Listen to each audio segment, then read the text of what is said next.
Sauvignon, 3 acres of Franc, 1 acre of Merlot. Here I only produce about 7 barrels each year. My fruit is brought to the Wolfer Estate, where I'm the vineyard manager. I'm in my 13th year over there. So it's difficult to keep the fruit away from the hands of Roman Roth. That's where my equipment is and such. Originally the plan was to move production here, and I keep saying next year. But because I work there every day and I could watch the wines and have Roman as a winemaker, that's where the production will be for now anyway.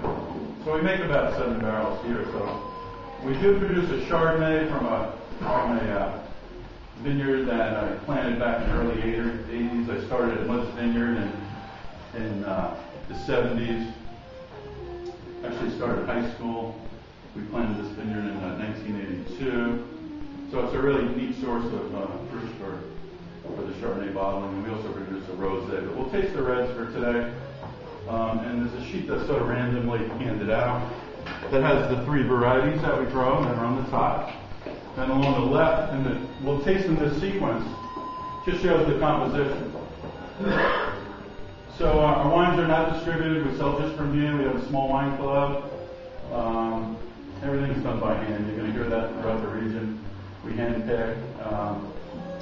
There's no real mechanical things going on in terms of leaf removal and such.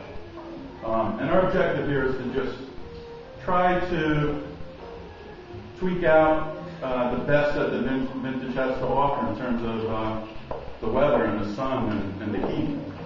I had a vineyard out in Jamesport that I planted in 1983. It's mostly Chardonnay that I actually grafted. For 17 years I was supplying fruit to a lot of the local wineries, Pellegrini, Linz, Palmer, Wolfer, Christina, prior to them going to Lucio. And then in 94 I planted some Merlot. And my passion started to grow into red wines for some obvious reasons. The medicinal value, the fact that these wines could have a longer shelf life, the way they evolve in the bottle, the way they evolve in the glass, and how they are really the true expression of the vintage. Because obviously red wine is made from the, not just capturing the essence of the juice that is from those grapes, but also the seeds and skin. So it's kind of, to me, it was very enchanting to get into the wine business. Originally, I was quite happy just being a grape grower. So we saw this property become available, and we learned through the years that as you got away from the water, there seemed to be a warmer trend. We're getting a lot of information from the research vineyard that's just right over here, Stone Throw to the west, where we were getting lower acidity and higher sugars, and this really started to show a trend of more heat. So we paid a lot of attention to that and decided to move west a little bit and dedicate the vineyard to red wine production. So it's just 7 acres. We purchased a little bit of fruit. We're going to start with the 2006 Cabernet Sauvignon. This is not released yet. This was bottled last July. We're kind of tasting it every once in a while, every couple months, to see how it's doing. And we'll make a decision once we release it. I don't know, maybe in the next 2 to 6 months we'll release it. You have those wines? Because we're in a cool climate, we're very interested in extracting anything that's undesirable or lagging in terms of ripeness, so that at harvest time we just have an abundance of very ripe fruit. Whether it be cutting shoulders off, taking the fruit away from posts, reducing crops.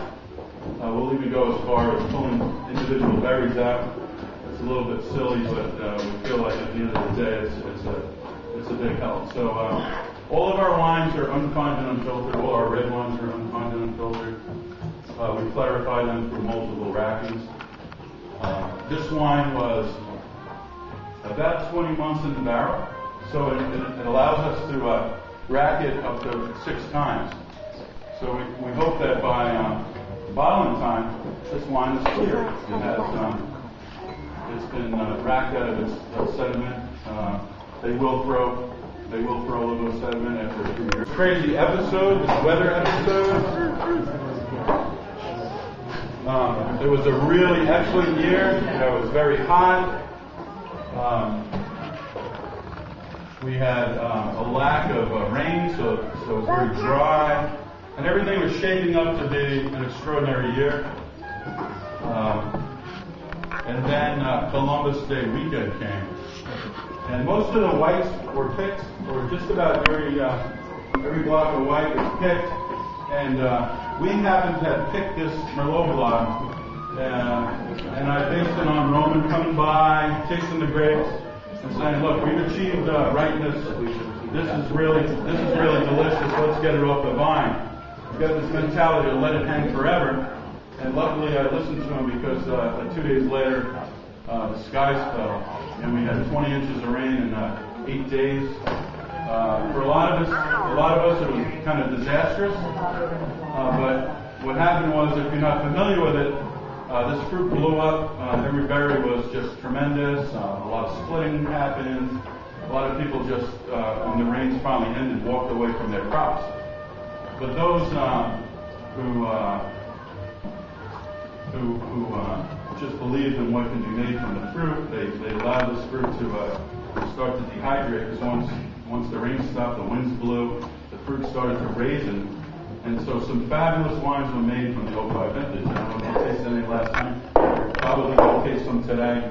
Some really beautiful wines, but a result of a very undesirable and difficult year. If you took the fruit during a period where the fruit was starting to raisin again, you got lucky, really. But getting back to the produce section, you would have never bought these grapes.